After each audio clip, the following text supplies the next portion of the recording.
105 gram produk yang dihasilkannya, bisa jadi kadang-kadang 190 gram.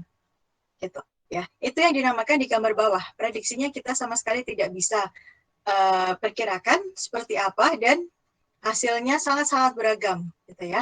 Nah, itulah kondisi yang seperti itu biasanya disebabkan oleh adanya assignable cost. Misalkan kesalahan operator, kemudian setting mesin yang salah, atau mesin yang sudah membutuhkan tindakan maintenance. Gitu ya. Nah, kita akan melihat lebih dalam tentang dua penyebab adanya variasi, yaitu yang pertama natural causes dan yang kedua adalah assignable causes. Kalau natural itu sering disebut sebagai common biasa. Itu sudah biasa. Kalau mesin punya toleransi, kalau peralatan ada toleransinya, termasuk penggaris juga ada toleransinya, meskipun toleransinya itu ya tidak besar gitu ya, mungkin secara kasat mata tidak terlalu terlihat begitu. Nah, itu tetap saja ada dalam proses produksi dan mempengaruhi produk yang dihasilkan. Misalkan tadi berat, atau mungkin panjang, lebar, kekerasan, kemudian dan lain-lain, gitu ya, kecepatan dan lain-lain. Gitu. Nah, kalau natural variation ini memang sudah kita terima dan nantinya ketika kita gambarkan di SPC, ada yang namanya UCL dan LCL. Itu untuk mengakomodasi yang namanya natural variation. Gitu ya. Dan kalau hasil produksinya masih dalam rentang UCL dan LCL, berarti hanya natural variation yang berpengaruh di situ. Tidak ada bagian dari assignable cost-nya. Gitu ya. Jadi masih dapat kita terima atau proses produksinya masih terkendali. Beda dengan kalau misalkan sudah ada yang namanya assignable cost. Assignable cost ini disebut sebagai special cost. Kenapa special? Karena munculnya harusnya tidak selalu muncul. Gitu. Kalau itu selalu muncul merupakan satu keanehan dan butuh segera dievaluasi dan diperbaiki. Gitu. Nah, meskipun munculnya itu tidak selalu terjadi, kita tetap harus waspada dengan hal itu. Artinya, ketika hasil dari proses produksi sudah di luar UCL ataupun di bawah LCL, itu mengindikasikan bahwa sudah mulai muncul nih yang namanya assignable cost dan harus dihilangkan segera supaya efeknya tidak menyebar ke produk-produk lain yang dihasilkan. Gitu ya. Nah, oke. Nah, kurang lebih itu tentang natural causes dan assignable causes. Nah, masih menggunakan ilustrasi, ini merupakan grafik normal. Nanti kalau kalian mengambil statistik, kurang lebih materinya kalian dapat setelah UTS, itu kalian akan mendapatkan materi tentang distribusi normal. Nah, salah satu tugas kalian pastinya akan menggambar grafik normal seperti ini. Gitu. Nah, seperti apa sih output dari proses produksi yang diinginkan? Yaitu seperti yang gambar atas. Ya, di mana kita sudah set limitnya, limit atas, limit bawah, dan semua produk masih berada dalam limit atas dan limit bawahnya. Gitu. Ketinggian gunung ini mengindikasikan banyaknya frekuensi, gitu ya. Sebagian besar sih ada di target value yang di tengah-tengah, gitu. Dan yang mendekati batas bawah maupun batas atas sedikit. Kemudian semakin buruk itu adalah yang gambar berada di tengah. Sebagian besar sih memang hasilnya itu masih dalam toleransi, tapi ada beberapa produk nih yang sudah keluar dari toleransinya. Nah, ini biasanya terlihat dalam SPC dan mulai menunjukkan warning bahwa proses produksi ini sudah ada assignable cost-nya dan perlu dicari penyebabnya. Gitu. Oke ya, apalagi yang paling bawah itu prosesnya sudah sama sekali tidak terkendali, out of control. Ya. Banyak produk yang memang berada di luar batas atas maupun di luar batas bawah, gitu ya. Dan kita tidak bisa prediksi hasilnya kurang lebih seperti apa. Oke, nah kurang lebih bentuknya seperti ini, kemungkinan output yang bisa dihasilkan dari suatu proses produksi. Kemudian, sebelum kita masuk ke dalam jenis-jenis SPC, kita perlu tahu dulu yang namanya tipe data. Kenapa perlu tahu tipe data? Karena ketika nanti kita diminta untuk menggunakan SPC, kita harus bisa memilih mana tipe SPC yang cocok digunakan. Nah, itu taunya dari mana? Ketika kita sudah mengetahui, oh data yang kita punya itu termasuk ke data yang mana. Ada dua jenis data yang harus kalian tahu. Yang pertama adalah variabel. Data variabel ciri-cirinya apa? Dia adalah real value. Real value itu seperti apa? Yaitu ya angka, semua angka yang ada di dunia ini, gitu ya. Contohnya 5, 4, 10, 1000, 5,5, 2,3, 2,7, 1/4, 1,5, 1/3, gitu ya. Kemudian 0, kemudian 1/4. Nah itu, ya, itu semua data real, ya, data real, gitu ya, semuanya. Jadi tidak harus bulat, bilangan bulat enggak. Mau koma-komaan, mau pecahan juga bisa. Gitu. Maybe in whole or in fractional number. Mau pecahan boleh. Continuous random variable. Ya. Nah, gampang. Kalau variabel pokoknya semua angka yang ada. Kemudian satu lagi, ada yang dinamakan data atribut. Nah, bedanya apa dengan data variabel? Kalau atribut ini biasanya hanya ada terdapat dua opsi. Contohnya, cacat atau baik, bagus atau jelek, benar atau salah. Nah, kurang lebih begitu ya. Dia hanya punya dua kategori. Itu yang dinamakan data atribut. Ya, kebayang ya bedanya ya antara data yang bersifat variabel dengan data yang bersifat atribut. Kalau variabel bentuknya angka-angka, kalau data bersifat atribut dia akan dikategorikan. Oleh karena itu dinamakan categorial or discrete random variable. Oke, nah bedanya itu. Oke ya, nah mungkin saya akan berikan contoh dulu. Kalau data mengenai tinggi badan, termasuk data variabel atau data atribut? Variabel, Bu. Variabel. Oke. Kemudian data mengenai kecepatan. Variabel. Oke. Kemudian kalau misalkan saya diminta untuk memeriksa suatu dokumen, kemudian diminta untuk melihat apakah ada kesalahan ketik atau tidak. Kemudian nanti misalkan ada kesalahan ketik, saya diminta untuk memasukkan dokumen tersebut ke tempat yang berbeda. Ya, kalau misalkan ada salah ketik, dokumen tersebut diletakkan di kiri. Kalau misal tidak ada salah ketik, dokumennya diletakkan di kanan. Nah, hasilnya data yang saya akan kumpulkan ini termasuk data variabel atau data atribut? Atribut, Bu. Atribut. Oke ya. Jadi paham ya variabel dengan atribut. Membedakannya gampang kok. Kalau misalkan data yang kamu punya isinya angka banyak, kebanyakan itu merupakan variabel. Kalau data yang kamu punya berupa pengkategorian, maka itu merupakan data atribut. Begitu. Oke. Nah, kemudian di sini ini kurang lebih ada diagram alir. Contoh diagram alir untuk menentukan kira-kira statistical proses kontrol mana yang akan saya gunakan, jenis grafiknya. Gitu. Ya, ada banyak ya di sini ya. Ada X bar, ada R, ada P, ada NP, ada U, ada C. Tetapi untuk di manajemen operasi ini kita hanya akan mengenal 4. 4 itu apa saja? Yaitu X bar, R, P, dan juga C. Gitu, ada 4. Nah, kita akan lihat kapan kita akan menggunakan X bar, kapan kita menggunakan R, kapan kita menggunakan P, dan juga LC. Kita bagi control chart, SPC chart, itu ke dalam dua jenis. Satu, untuk data yang bersifat variabel, dan satu lagi untuk data yang bersifat atribut. Control chart untuk data yang bersifat variabel ada dua, yaitu X bar chart dan juga R chart. Ya. Control chart untuk data yang bersifat atribut juga ada dua, P chart dan juga C chart. Kita akan pelajari semua keempatnya hari ini.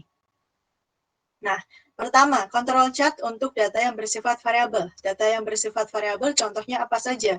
Berat, kecepatan, panjang, kekuatan, dan lain sebagainya. Nanti kita akan bisa temukan dalam contoh soalnya. Kemudian, bedanya apa? Gitu ya. Pastinya kita harus tahu bedanya supaya kita bisa menggunakannya dengan baik. X-bar chart itu berfungsi untuk melihat kecenderungan dari rata-rata suatu dimensi. Misalkan, untuk mengetahui rata-rata berat, untuk mengetahui rata-rata panjang, untuk mengetahui rata-rata kecepatan. Nah, itu menggunakan X-bar. Ya, sesuai dengan namanya, X-bar kan rata-rata. Maka di sini bahasa statistiknya dia menggunakan central tendency. Central tendency itu adalah rata-rata. Itu bahasa statistiknya. Kalau nanti kalian belajar statistik, gitu ya. Secara di tengahnya atau rata-ratanya gimana? Gitu, X-bar. Kalau R itu singkatan dari range. Range itu menunjukkan seberapa besar variasi. Variasi dari suatu dimensi. Misalkan nih, ada nilai mahasiswa. Kemudian ada 60, ada 65, ada 68, ada 70, ada 75. Nah, saya diminta untuk menghitung range-nya. Range itu merupakan nilai terbesar dikurangi nilai terkecil. Tadi nilai terbesarnya adalah 75, nilai terkecilnya 60. Maka R-nya, range-nya itu adalah 75 kurangi 60, 15. Begitu, ya. Nah, itu R chart. Dua chart ini sebaiknya digunakan bersamaan. Kenapa? Karena nanti akan saya tunjukkan bahwa ada kalanya dalam satu produk yang dihasilkan, ya, dari misalkan dari satu batch yang sama, secara rata-rata berat, katakanlah seperti itu, rata-ratanya sama kok, gitu ya, dari hari ke hari mungkin. Tetapi secara range-nya itu bisa berbeda. Atau sebaliknya, secara range itu sama, tetapi secara rata-ratanya beda. Gitu. Nah, dua chart ini apabila digunakan bersama-sama, dia akan mengkonfirmasi satu dengan yang lainnya. Diharapkan bahwa secara rata-ratanya juga sama, secara range-nya juga sama, sehingga produk yang dihasilkan mempunyai dimensinya yang seragam. Begitu. Oke. Nah, kemudian gimana cara menggambarkan SPC? Pertama, ambil sampelnya dulu, ya. Balik lagi, SPC itu menggunakan sampel, bukan menggunakan atau bukan meneliti seluruh produk yang dihasilkan, ya. Kita menggunakan sampel. Oleh karena itu, pertama pasti ambil sampel dulu. Nah, ambil sampelnya biasanya kalau di soal MO itu sudah diberitahu. Kemudian yang kedua, hitung kontrol limit. Kontrol limit yang dimaksud adalah UCL dan LCL-nya, supaya kita tahu. Target value biasanya sudah kita dapat, tinggal kita hitung mana UCL, mana LCL. Kalau sudah, kita gambar grafiknya. Lalu kalau sudah, plot hasilnya. Diplot, kemudian dilihat apakah ada data-data yang berada di atas UCL atau di bawah LCL. Kalau ada, berarti harus dievaluasi. Kenapa ini? Gitu. Harus dicari penyebabnya. Oke ya, kalau sudah ya mungkin bisa jadi prosesnya yang harus diperbaiki, atau mungkin bisa juga batasannya, batas atas atau batas bawahnya yang harus diperbaiki. Mana yang harus dipilih, yang harus dipilih untuk perbaikan, itu disesuaikan dengan kondisi di lapangan. Kurang lebih begitu, ya. Nah, untuk satu slide ini sangat berkaitan dengan statistik, mungkin nanti kamu akan bisa baca sendiri ya, baca sendiri dulu, kemudian nanti ketika kalian sudah mendapatkan statistik, pastinya lebih mengerti ya. Central limit theorem itu adalah bahasan di statistik soalnya. Nanti kalau saya jelaskan sekarang bingung ya. Nanti isi dari ini saya akan jelaskan pada saat saya menggunakan contoh, supaya kalian ngeh gitu ya, langsung ngeh dengan contoh. Kalau saya jelaskan seperti ini, khawatirnya agak-agak bingung gitu.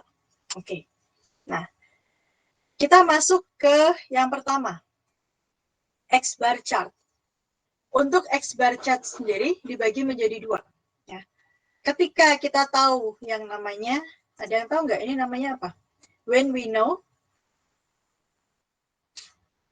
When we know. Tahu ya. Apa? Kenapa? Lambang tahu bukan? Bukan. Kalau tahu itu ininya lurus. Apa sih? Kamu bisa lihat nggak ya? Lurus kemudian kayak T. Persis kayak T, jadi huruf T. Karena dia tau, gini. Bukan? Sigma, Bu. Sigma, betul. Ya. When we know sigma, dan ketika kita tidak tahu sigma. Jadi X bar dibagi menjadi 2 ya. Penentuan UCL dan LCL-nya beda nanti. Ketika kita tahu sigma dan ketika kita tidak tahu sigma. Nah, sigma itu apa? Sigma itu adalah standar deviasi populasi. Atau bahasa gampangnya adalah standar deviasi itu kan bahasanya si statistik. Yaitu variasi di populasinya. Gitu ya, variasi data di populasinya. Ketika kita tahu variasi data di populasinya, berarti kita akan gunakan rumus yang ada di layar.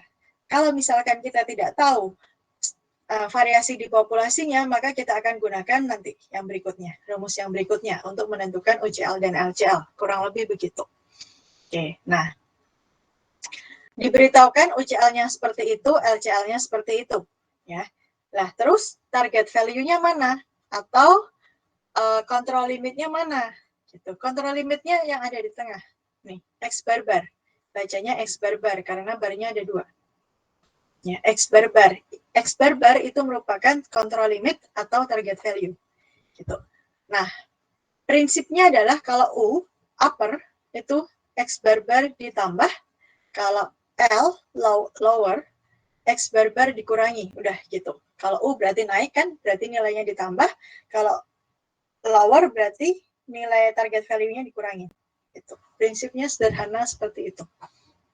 Nah, X bar bar apa? Mungkin kalian hanya tahu X bar, gitu ya. Kalau X bar tahu ya rata-rata dari data yang kita punya. X bar bar adalah data rata-rata dari data yang kita punya dirata-ratakan lagi. Gitu. Misalkan ada 5 rata-rata nih. Rata-rata pertama, kedua, ketiga, keempat, kelima. Nah, kemudian dari kelima data ini kita rata-ratakan. X bar yang dirata-rata dinamakan X bar bar. Kemudian berikutnya set. Set itu apa?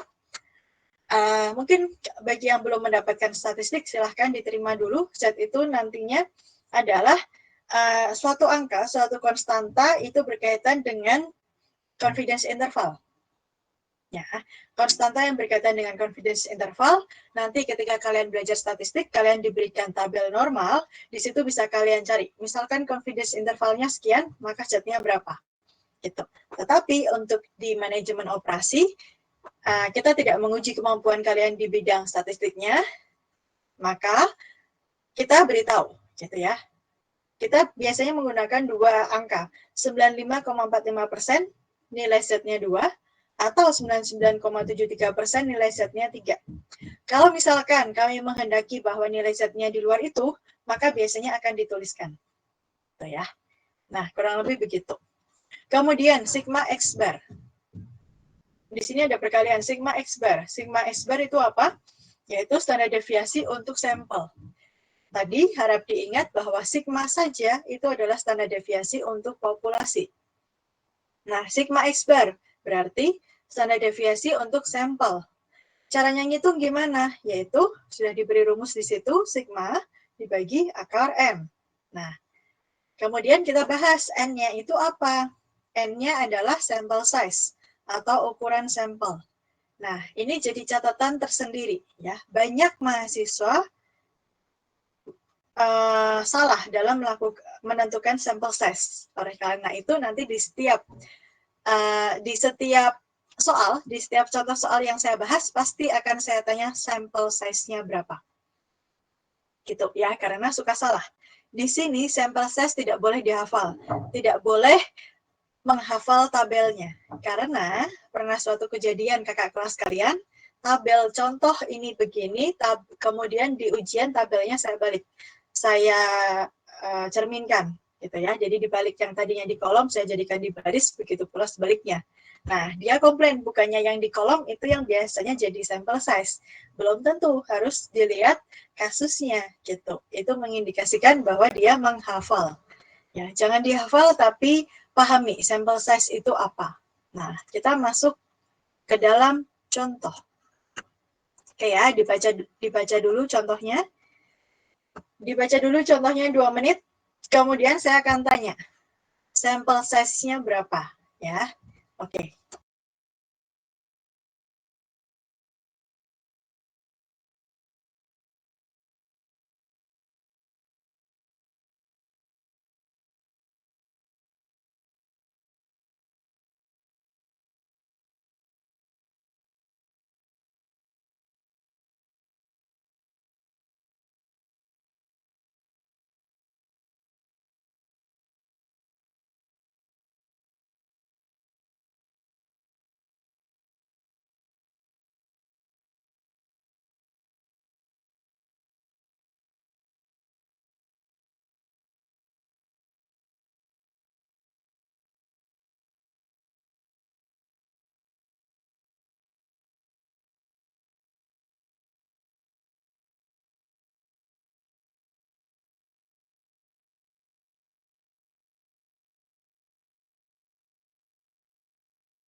Oke, bacanya sudah ya.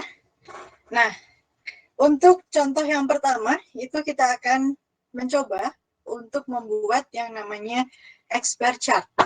Ceritanya gimana? Jadi ada sebuah perusahaan, dia menghasilkan Outflex, katakanlah Coco Crunch, seperti itu ya. Dia punya beberapa box Outflex. Nah, kemudian kita diminta untuk menghitung beratnya. Kita diminta untuk menghitung beratnya, berat dari masing-masing boxes gitu. Tetapi karena jumlah produk yang dihasilkannya banyak, kita akan menggunakan sampel. Sampel tersebut akan diambil per jam. Nah, pertanyaan saya adalah, kita ambil sampel untuk berapa jam?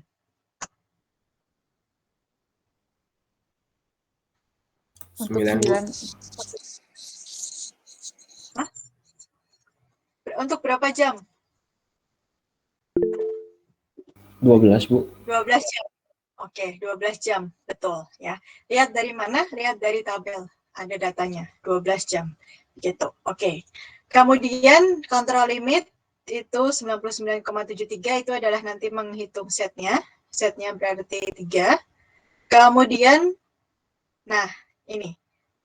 Untuk setiap jamnya, kita akan ambil berapa box Outflex? 9. Ya. 9 box. Oke ya. Nah, itu yang dinamakan sample size. Dengan demikian, sample size itu adalah berapa banyak sampel yang diambil untuk setiap kali pengambilan sampel. Ya. Atau gampangnya adalah berapa banyak produk yang diambil untuk setiap kali pengambilan sampel. Ingat itu. Ya. Berapa banyak produk yang diambil setiap kali kita mengambil sampel. Ya. Kadang-kadang mahasiswa ada yang suka ketukar antara berapa kali, ya, seperti contoh di sini, 12 dan 9, itu suka ketukar untuk N-nya. Padahal N itu adalah dalam setiap kali pengambilan sampel, berapa banyak produk yang diambil, gitu. Oke ya. Population standard deviation itu adalah sigma, itu adalah 1. Nah, contoh perhitungannya seperti apa? Diberikan contoh untuk di jam pertama. Jam pertama, pengambilan sampel pertama, kita akan mengambil sebanyak 9 box. Nah, ke 9 box tersebut akan dihitung beratnya dan dihasilkan data sebagai berikut. Box yang pertama 17, box yang kedua 13, box yang ketiga 16, 18, 17, 16, 15, 17, dan 16. Total ada 9 box. Kemudian kita rata-ratakan beratnya. Untuk ke-9 box tersebut, didapatkan hasilnya adalah 16,1. Kemudian 16,1 diletakkan di tabel ini. Ya, rata-rata dari 9 box, 16,1. Untuk jam yang pertama. Untuk jam kedua, kita ambil juga 9 box, tetapi data berat untuk 9 boxnya tidak ditampilkan di sini. Ya, hanya langsung diberikan data mengenai rata-ratanya. Rata-ratanya adalah 16,8. Di jam ketiga sama. Diambil lagi 9 box yang berbeda tentunya. Kemudian dihitung beratnya untuk 9 box, lalu dirata-ratakan. Hasilnya adalah 15,5. Dan seterusnya sampai jam ke-12. Nah, 16,1, 16,8, 15,5, dan 16,5, dan seterusnya sampai 17,3, itu adalah X-bar kan ya? X-bar untuk masing-masing jam. X-bar untuk masing-masing jam. Dengan demikian, kalau kita cari X-bar itu adalah kita jumlahkan semuanya dibagi 12. Oke ya, rata-rata dari X-bar 16,1 plus 16,8 sampai plus 17,3 dibagi 12. Itu menjadi X-bar. Begitu. Oke ya, sampai sini paham ya? Nah, kalau kita sudah tahu X-bar, hasilnya 16, boleh kalian coba sendiri di rumah. Benar nggak sih kalau rata-rata dirata-ratakan lagi, hasilnya 16, betul ya. Sigmanya 1, N-nya 9, Z-nya 3. UCL, LCL, tinggal masukkan saja. Dapat batas atas 17, batas bawah 15. Gitu. Batas atas 17, batas bawah 15. Target value-nya berapa? Target value itu adalah X per bar-nya, 16. Nah, sudah dapat batasan atas dan bawah, kita plot. Yang diplot apa? Yaitu yang diplot adalah rata-rata. Rata-rata dari jam pertama sampai jam 12. Gitu. Tadi kan mengambil sampelnya di jam pertama, jam kedua, jam ketiga, sampai jam ke-12. Ada hasil rata-ratanya nih untuk tiap jam. Nah, ini akan diplot. 16,1, kemudian tadi berapa? 16,8, 15,5 gitu. Jadi yang diplot bukan berat untuk tiap produknya, tetapi rata-ratanya. Rata-rata dari 9 produk tersebut. Begitu. Nah, setelah diplot baru kita bisa cek, oh ternyata ada 3 data yang posisi rata-ratanya, rata-rata berat produknya itu berada di luar batas. 2 di bawah, 1 di atas UCL. Dengan demikian prosesnya tidak terkontrol atau tidak terkendali dan perlu dilakukan evaluasi lebih lanjut. Begitu. Oke. Sampai sini ada yang mau ditanyakan? Ini adalah perhitungan X bar chart untuk data di mana kita mengetahui sigmanya.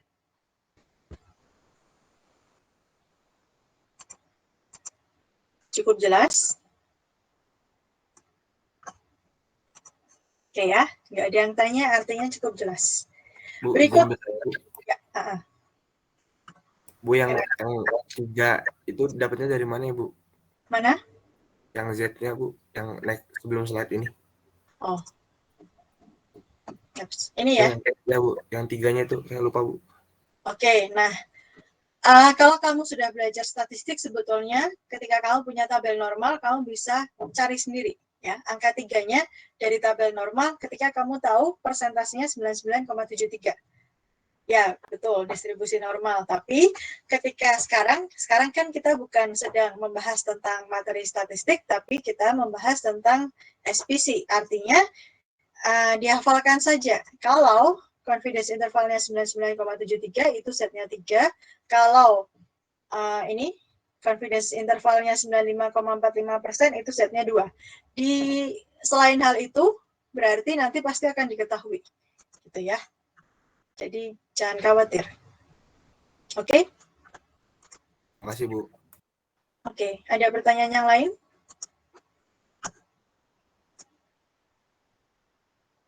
Oke, nggak ada. Lanjut ya. Kemudian, yang kedua, X bar chart ketika kita tidak tahu atau data tidak menyebutkan mengenai sigmanya. Nah, ada perbedaan sedikit mengenai cara penentuan UCL dan juga LCL. Ya. Untuk target value-nya sih masih sama, yaitu X bar. Hanya saja toleransinya beda. Yang tadinya itu kita ngitung, ini ya, rumusnya ya. Z kali sigma X bar, kalau yang sekarang adalah A2 kali R bar. Nah, A2 itu merupakan suatu konstanta yang didapatkan dari tabel berikut. Ya, tabelnya ini. Nah, kita bisa mengetahui A2-nya berapa kalau kita tahu sampel size-nya berapa. Maka penting untuk mengetahui dengan benar sampel size untuk suatu kasus. Oke ya. Nah, kemudian R bar. R bar itu apa? Rata-rata range. Range untuk tiap kali pengambilan sampel didapatkan dari nilai terbesar kurangi nilai terkecil. Kalau rata-rata ya berarti dirata-ratakan range untuk semua pengambilan sampel. Gitu aja. Ya. Oke, nah kita masuk ke contoh. Silahkan dibaca dulu 2 menit. 2 menit ya. Kemudian seperti biasa, tentukan N atau sampel size-nya berapa.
Oke, sudah ya, 2 menit.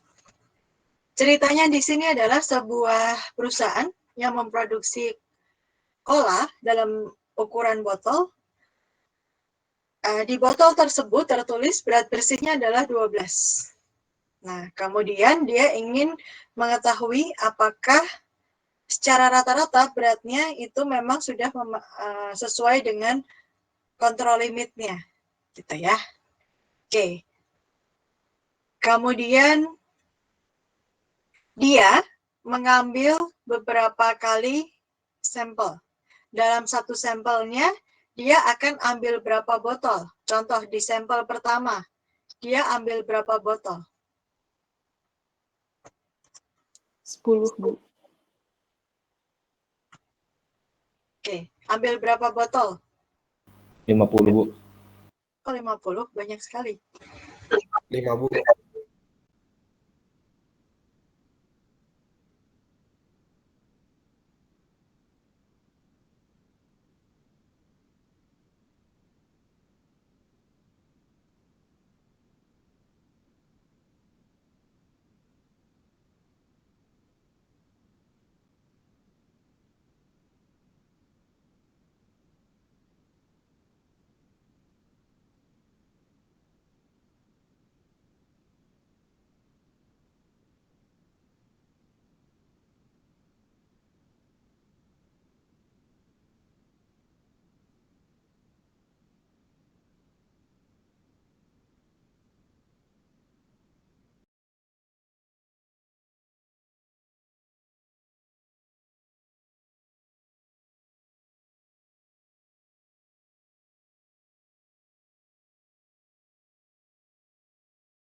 Sudah tahu 5, kemudian kita akan cari R. R itu adalah range. Range itu adalah selisih nilai terbesar dan nilai terkecil. Di sini sudah diberikan data mengenai berat teringan dan berat terbesarnya. Contoh, di pengambilan 5 botol pertama di sampel pertama. Berat terberatnya adalah 11,72. Berat teringan itu adalah 11,5. Artinya selisihnya adalah 0,22. Oke ya. Nah, maka RI-nya, R pertamanya adalah 0,22. Gitu. Sampai seterusnya, data ke-10, RI-nya, R10-nya adalah 0,4. Gitu. Nah, untuk mencari batas atas batas bawah, kita butuh yang namanya R bar. Ya, R bar. R bar didapat dari mana ya? Tinggal merata-ratakan R yang sudah kita punya, dijumlah, habis itu dibagi 10. 2,5 dibagi 10. Berarti 0,25. Nah, oke ya. R barnya 0,25. A2-nya gimana? A2-nya adalah N dengan N5, maka kita bisa tengok tabel ini. N5 A2-nya adalah 0,577. Oke ya, 0,577 ada. Nah, sekarang pertanyaannya adalah X bar-barnya dapat dari mana ya? Gitu kan? Kalau yang di contoh soal pertama, kita diketahui berat untuk semua produk yang kita periksa, gitu. Kita bisa rata-ratakan sendiri. Kita bisa cari X bar-bar. Kalau sekarang kan kita nggak tahu, ya, tidak diberitahu berat untuk semua botolnya, hanya diberitahu berat paling tinggi dan berat paling rendahnya. Caranya gimana? Nah, ingat kembali bahwa X bar-bar bisa didapatkan dari 2 cara. Yang pertama adalah dengan menghitung, contohnya di contoh yang pertama tadi, di soal pertama. Dan yang kedua, X bar-bar itu bisa dilihat dari pengertiannya. X bar-bar itu kan target value, ya, control limit atau target value-nya. Target value adalah dalam kasus ini berat yang kita inginkan. Berat yang kita inginkan berapa? Biasanya itu tertulis di botolnya. Berat bersih sekian. Nah, itu adalah targetnya, berat yang kita inginkan. Oleh karena itu bisa kita lihat di soal. Di soal ditulis bahwa net weight itu adalah 12. Maka bisa kita simpulkan X barnya adalah 12. Itu. Maka OCL dan LCL-nya bisa kita hitung. Kurang lebih seperti ini. Oke. Contohnya kalian bikin sendirilah ya. Oke ya. Pada dasarnya sama. Ketika sudah diplot, apabila ada titik yang berada di atas OCL atau di bawah LCL, itu artinya tidak terkendali. Gitu. Oke ya. Yang diplot apa? Yang diplot adalah si ininya.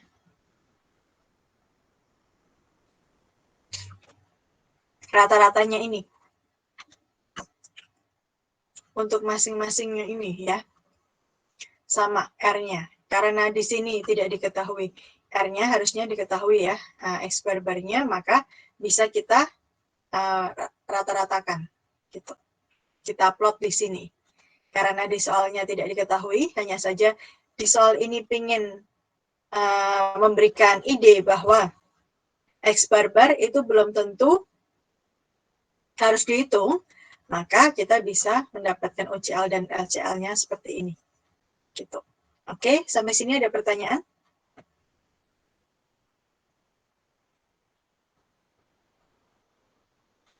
Enggak, Bu. Oke, cukup ya. Jelas ya, karena nanti setelah saya selesai menjelaskan sampai si chat, kalian ditugaskan untuk mencoba. Ya, kalau nggak mencoba nanti tidak bisa, gitu ya, hanya menerima materi saja. Oke, nah berikutnya, tadi sudah dibahas mengenai X-chart. X-chart itu untuk X-bar chart, untuk mengetahui kira-kira persebaran rata-ratanya gimana, masih di dalam batas toleransi atau tidak.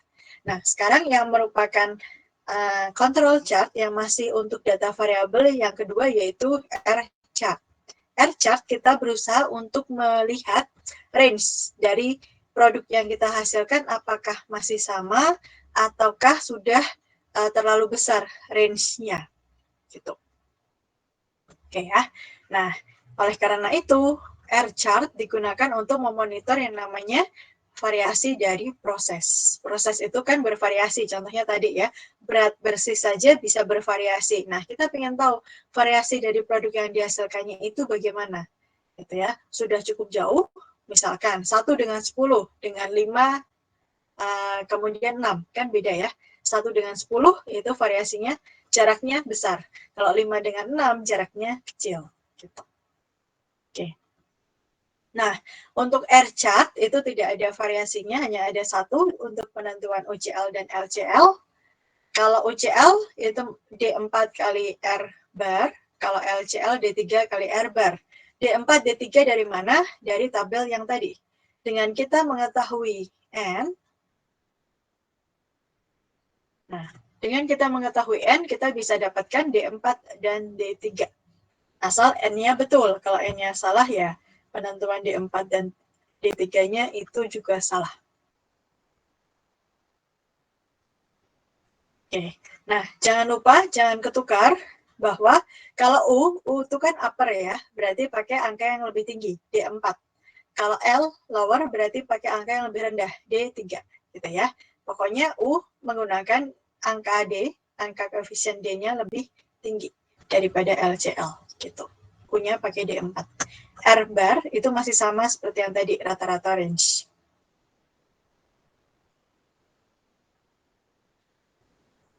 Oke ya.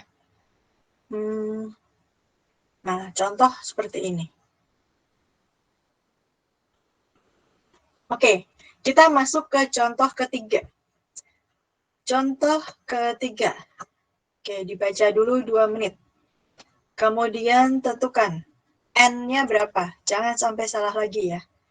N atau sampel size-nya berapa untuk contoh ketiga ini.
Oke, sudah ya membacanya. N-nya berapa? 4 bukan, Bu? 4. Oke, betul. N-nya 4, yaitu berapa produk atau ini berapa order yang diamati setiap kali melakukan pengambilan sampel. Berapa kali mengambil sampel? 5, Bu. 5, ya. Akan ada 5 kali pengambilan sampel. Dengan masing-masing pengambilan sampelnya, itu kita akan pilih 4 order, gitu. Nah, oke ya. Kemudian, kita kan sekarang sedang berusaha untuk memetakan R-chart. Artinya kita harus menghitung R-nya berapa untuk masing-masing pengambilan sampel. Contoh, di sampel pertama, data yang diamati adalah 5, 3, 6, 10. Artinya data terbesar 10, data terkecil 3. Oleh karena itu, range-nya adalah 7. Gitu ya. Nah, kemudian untuk sampel-sampel berikutnya sama, kita akan cari R-nya. Lalu kita akan rata-ratakan. Dapatlah R-bar. R-bar dengan cara menjumlahkan semua range dibagi dengan 5. 40 bagi 5 sama dengan 8. Oke ya. Datanya mana? Nggak ada. Oke. Nah, kurang lebih seperti itu. Ya, kamu bisa lihat hasilnya itu di textbook. Di textbooknya ada. Oke ya. R-bar-nya itu adalah 8. Kemudian D4-nya kita cek sendiri. D4 adalah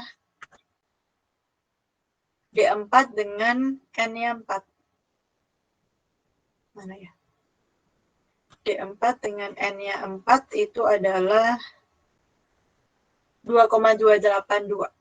Oke ya, 2,282 kali 8.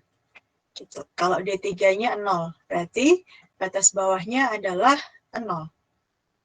Oke, kemudian diplot. Yang diplot apanya? Yang diplot adalah R-nya.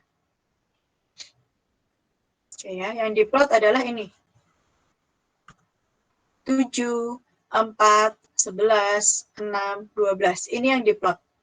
Karena kita sedang cari R-nya, gitu ya.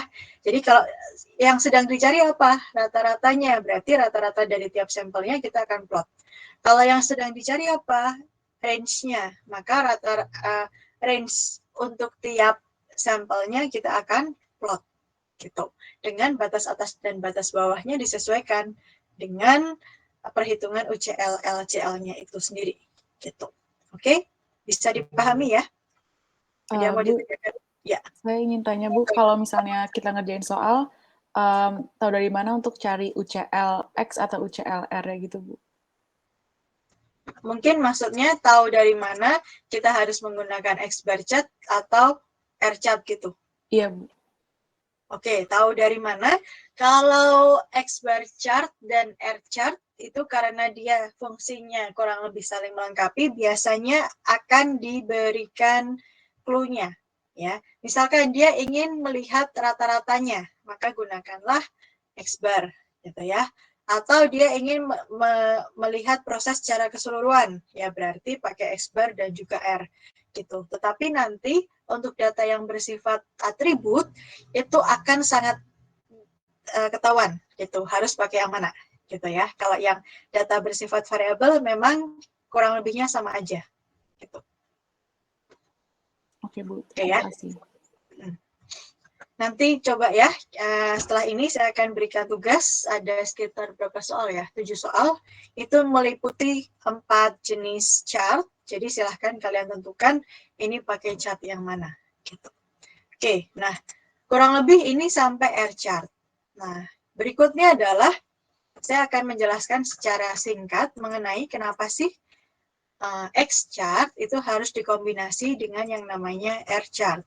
Tadi sedikit sudah saya jelaskan bahwa X bar chart dan juga R chart itu fungsinya adalah saling melengkapi satu sama lain agar informasi yang kita dapatkan itu tidak setengah-setengah. Khawatirnya adalah kalau kita hanya menggunakan X bar chart saja atau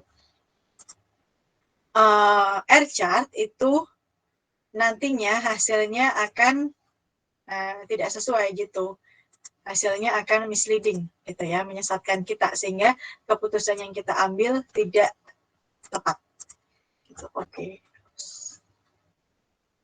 Ya, saya sebentar akan share satu contoh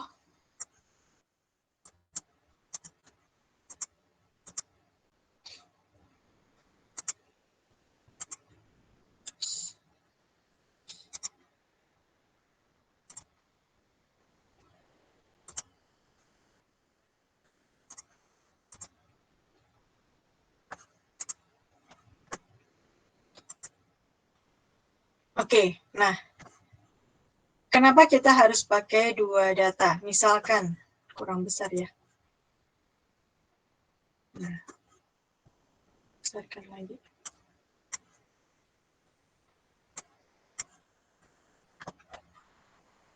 Misalkan, kasus di mana secara rata-rata berat kedua produk, dua sampel ini sama. Ya, rata-ratanya beratnya sama. Misalkan sampel pertama, sampel 1. Kita ambil dua produk, X1 dan X2. Berat produk pertama adalah 1 gram, berat produk kedua adalah 3 gram. Kalau kita menghitung rata-ratanya berapa? 3 plus 1, 4 dibagi 2, 2 gram. Range-nya yaitu 3 kurangi 1 sama dengan 2 gram. Gitu, ya. Kemudian kita akan ambil sampel kedua. Sampel kedua. Ada dua produk juga yang kita ambil, X1 dan X2. Beratnya 2 gram, kemudian 2 gram juga. Kalau kita hitung X-bar, X-bar-nya berapa? 2 gram. Oke ya, 2 gram ya rata-ratanya ya. Berarti kan X-bar-nya sama. Oke, berarti sama nih. Prosesnya masih terkendali gitu. Tetapi kalau kita hitung R-nya 0.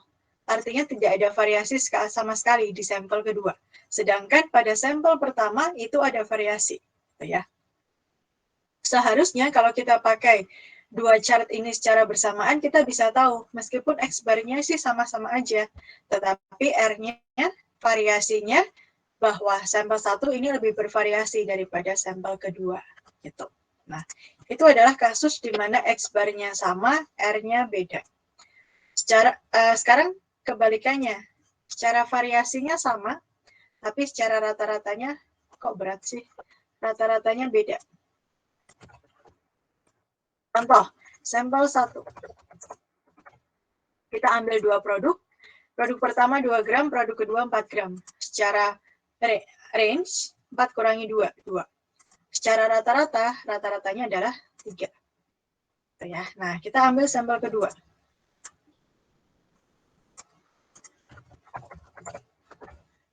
Kita ambil sampel kedua.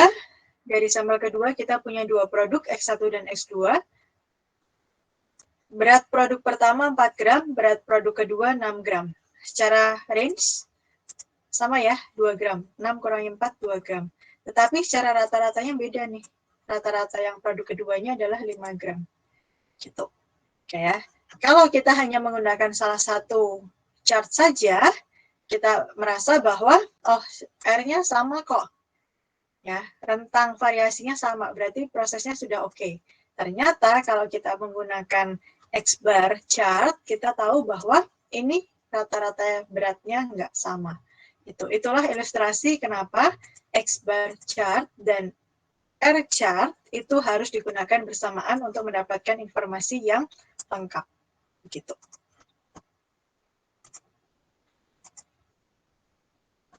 Oke, nah kita kembali lagi untuk melanjutkan ke control chart yang berikutnya.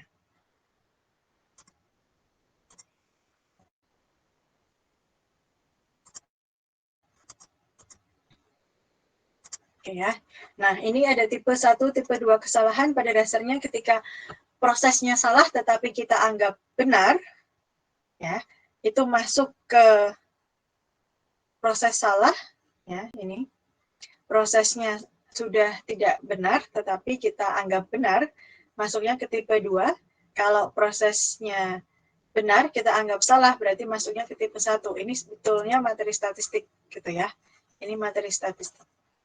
Oke, kita lanjutkan untuk control chart untuk data yang bersifat atribut. Atribut itu apa saja contohnya? Good or bad, yes or no, acceptable or unacceptable. Intinya adalah terbagi ke dalam dua kategori.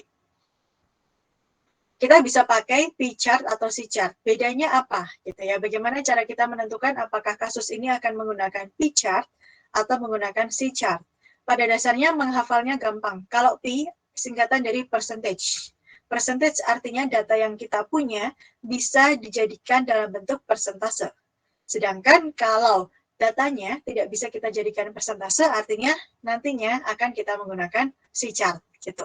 Jadi kalau kita pertama kali dapat kasus, kita yang pertama, langkah pertama adalah analisis dulu, tipe datanya apa, variabel atau atribut. Kalau variabel, entah pakai X bar chart, entah pakai R chart.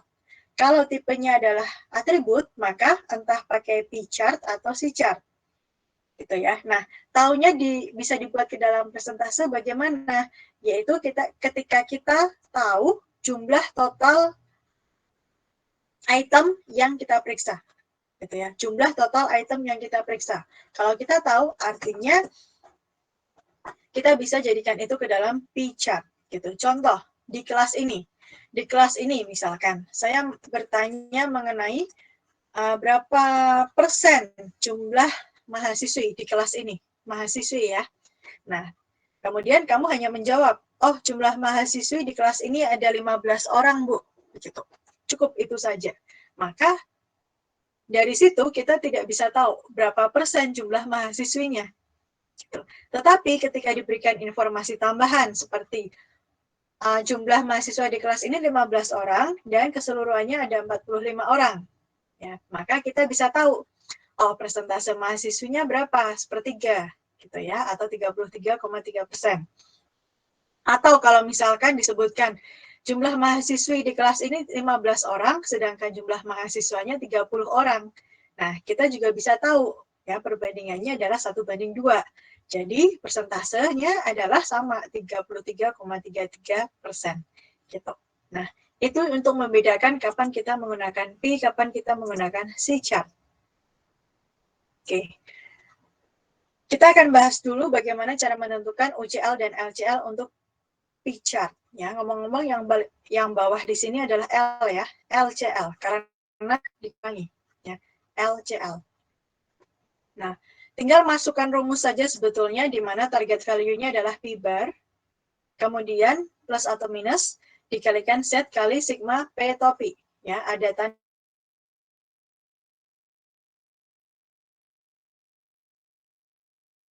didapatkan dari P bar dikali 1 minus P bar dibagi N. Masih seperti biasa, N-nya itu adalah sample size. Gitu. Oke ya, N-nya itu adalah sample size. Oke, Z-nya masih tetap sama. Kemudian kita akan masuk ke contoh. Contohnya ada sebuah pengamatan. Kemudian diminta untuk menghitung berapa jumlah errornya di data entry proses. Gitu. Oke ya. Nah, kemudian saya akan menanyakan mengenai N. N-nya berapa?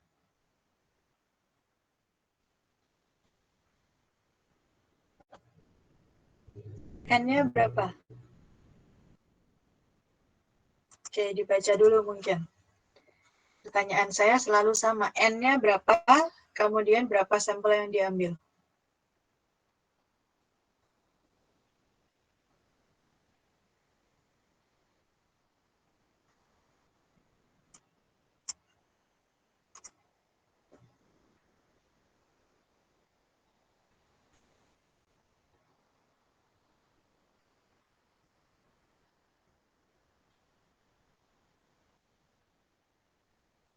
N-nya berarti 100 ya, Bu? Oke, betul.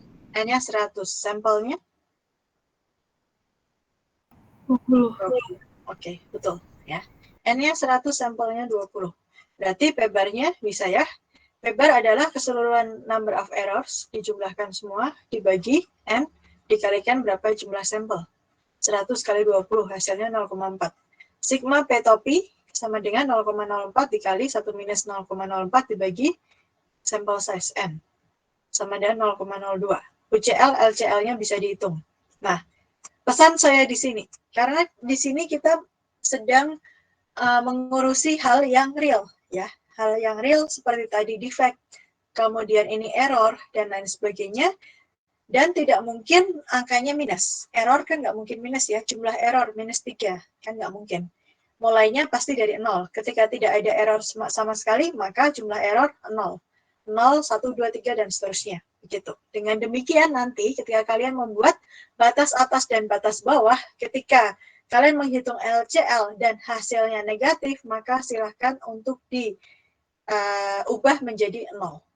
Ya, contoh di LCL yang ini, 0,04 dikurangi 0,06.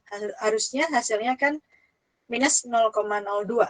Tapi karena tidak mungkin bahwa jumlah kesalahan itu ada minusnya, berarti kita akan kita set menjadi 0.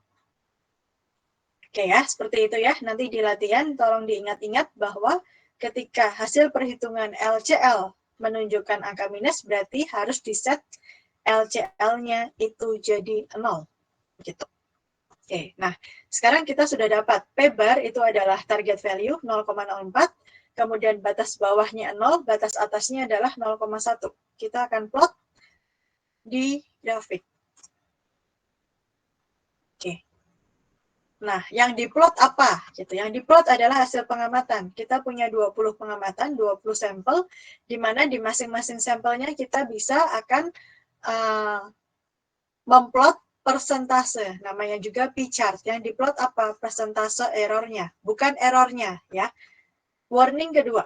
Yang tadi warning pertama adalah kalau hasil LCL-nya minus dijadikan 0. Warning kedua adalah karena ini adalah P-chart. Ya, kita bahas tentang percentage. P-bar-nya itu kan percentage ya, percentage yang dalam bentuk desimal. Oleh karena itu yang diplot apa? Percentage untuk tiap sampel. Dapat dari mana percentage-nya? Contoh, sampel number 1. Jumlah kesalahan 6. Yang diperiksa berapa? 100. Maka percentage-nya adalah 0,06. Gitu. Kemudian di sampel nomor 2. Jumlah kesalahannya 5. Yang diperiksa berapa? 100. Maka persentasenya adalah 0,05. Ini semua dibuat dalam bentuk desimal.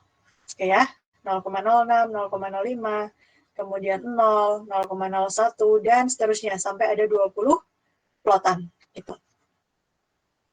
Kemudian kita amati apakah ada data yang berada di luar batas atas maupun batas bawah. Ternyata ada.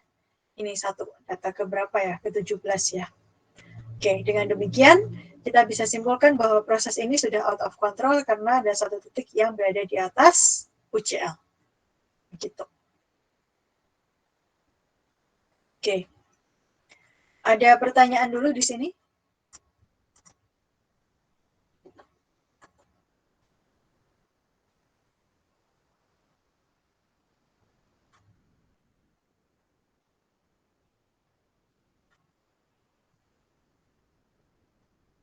Cukup jelas? Jelas ya? Loh, nggak ada suaranya. Jelas, Jelas, Bu. Bu. Jelas, oke, sip. Nah, itu P-chart. Kemudian C-chart akan digunakan ketika kita tidak tahu jumlah yang diamati ada berapa sih, yang jelas hanya diberitahu cacatnya, ketidaksesuaiannya, gitu. Maka perhitungan UCL LCL-nya adalah seperti ini. Lagi-lagi ini yang bawah adalah LCL, bukan sama-sama UCL. Karena minus, yaitu C bar dikurangi atau plus Z kali akar C bar. Gitu ya, di mana C bar-nya adalah rata-rata jumlah defect. Kita masuk ke contoh. Oke. Kita akan memeriksa komplain.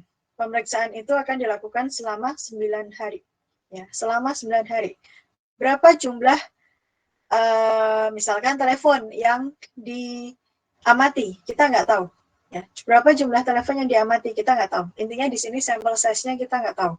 Yang jelas adalah di hari pertama ada 3 orang yang komplain, di hari kedua sama sekali nggak ada yang komplain, di hari ketiga 8 orang yang komplain, di hari keempat ada 9 orang, dan seterusnya sampai hari ke-9. Totalnya ada 54 komplain untuk 9 hari. Nah, gimana? Apakah masih sesuai belum ya dengan rata-rata komplainnya? Si barnya adalah, ya gampang, 54 dibagi 9, 6 komplain per hari. Batas atas 13,35, batas bawahnya, karena ini hasilnya minus, maka akan di-set jadi 0. Kurang lebih seperti ini. Ya, UCL, C, LCL. Yang diplot apa? Jumlah komplainnya. Di hari pertama tadi ditulis bahwa ada 3 komplain. di hari kedua, berapa ya tadi ya? 0. Kemudian di hari ketiga, 8. Di hari keempat, 9. Dan seterusnya. Hasilnya adalah prosesnya masih dalam kontrol. Gitu ya. Karena tidak ada data yang melebihi batas atas atau di bawah batas bawah. Oke, sampai sini. Apakah ada pertanyaan?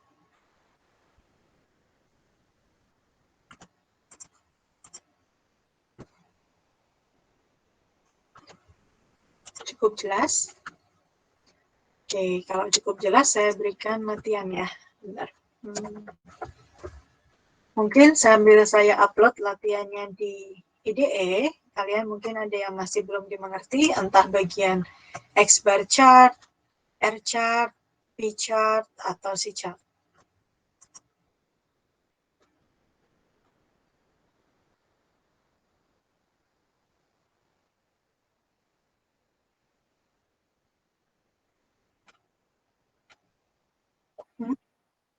Iya.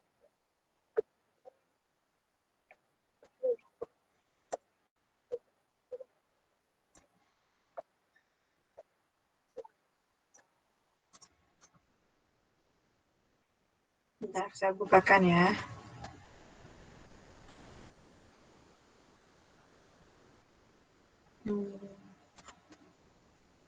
Oke, R chart ya. R chart kan kurang lebih yang ini. Untuk menentukan batas atas, batas bawah. Nah, batas atasnya D4 kali R bar, batas bawah D3 kali R bar. Nah, kasih contohnya. Oke. UCL dan LCL-nya sudah diketahui, kemudian target value-nya adalah R bar. Nah, yang diplot yang mana adalah range-nya tiap sampel. Contoh, berarti nanti akan ada, contoh kasus 3 ini ya, akan ada 5 titik. Akan ada 5 titik. Titik tersebut boleh disatukan pakai garis, ya, dihubungkan pakai garis, atau hanya bentuk titik, nggak masalah. Titik pertama angkanya 7. 7 itu berarti di bawah target value ya. Target value-nya kan 40 bagi 5, 8. Kemudian titik kedua di 4. Di bawah target value. Kemudian titik ketiga 11 di atas target value. Titik keempat 6 di bawah target value, dan titik kelimanya 12 di atas target value. Gitu. Nanti dilihat apakah titik-titik tersebut itu sudah lewat dari UCL ataupun lewat dari LCL-nya. Gitu. Oke?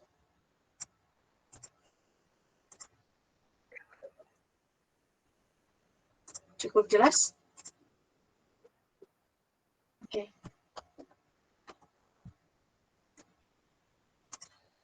Oke, ada lagi yang mau tanya sambil saya masukkan tugasnya di IE?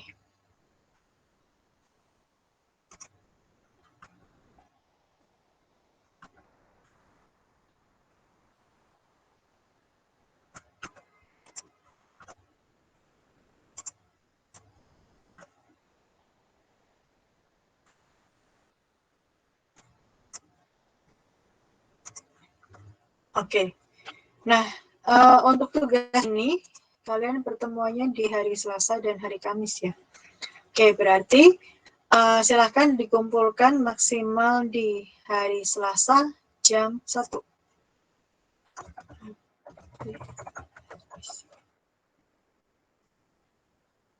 Ya, nah silahkan digambar grafiknya ya untuk SPC-nya.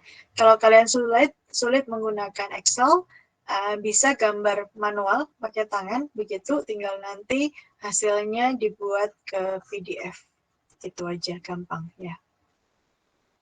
Hari Selasa tanggal 1. 1 sebelum jam 1. Oke.